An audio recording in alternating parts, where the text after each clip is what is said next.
అనుదిన నిత్యజీవపు మాటలు. దేవుని నామానికి మహిమ కలుగునుగాక.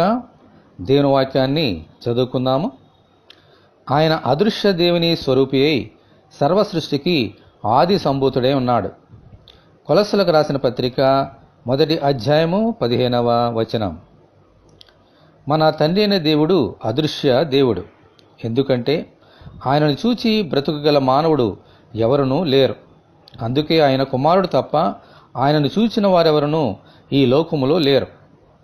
మోషే భక్తుడు కూడా ఆయన వెనుక పార్శ్వమును మాత్రమే చూడగలిగాడు. దేవునికి మహిమ కలుగునుగాక. ఆమేన్. ఆ అదృశ్య దేవుని స్వరూపమే మన ప్రభువు అయిన యేసుక్రీస్తు.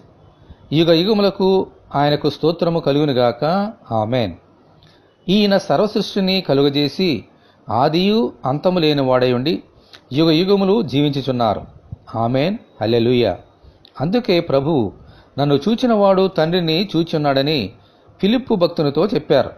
అందుచేత యేసుక్రీస్తు ద్వారా మాత్రమే దేవుని చూడగలుగుతాం, ఆరాధించగలుగుతాం, ఆయన సన్నిధికి చేరగలుగుతాము. ఆమేన్. ఇటువంటి కృప కొరకు మనము దేవుని వేడుకుందాము.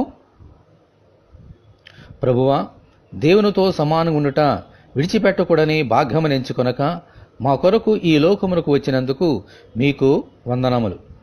మీ యందు విశ్వాసముంచడం ద్వారా తండ్రి అయిన దేవుని ఆత్మలో సత్యములో ఆరాధించినట్లును ఆయన దర్శనమును పొందినట్లును అనుగ్రహించమని ప్రభువు అయిన యేసుక్రీస్తు ద్వారా ప్రార్థన చేయుచున్నాము తండ్రి. ఆమేన్. ప్రభువు అయిన యేసుక్రీస్తు కృప మనకందరికీ తోడే ఉండి నడిపించునుగాక. ఆమేన్. పరిశుద్ధ దేవుని మందిరము.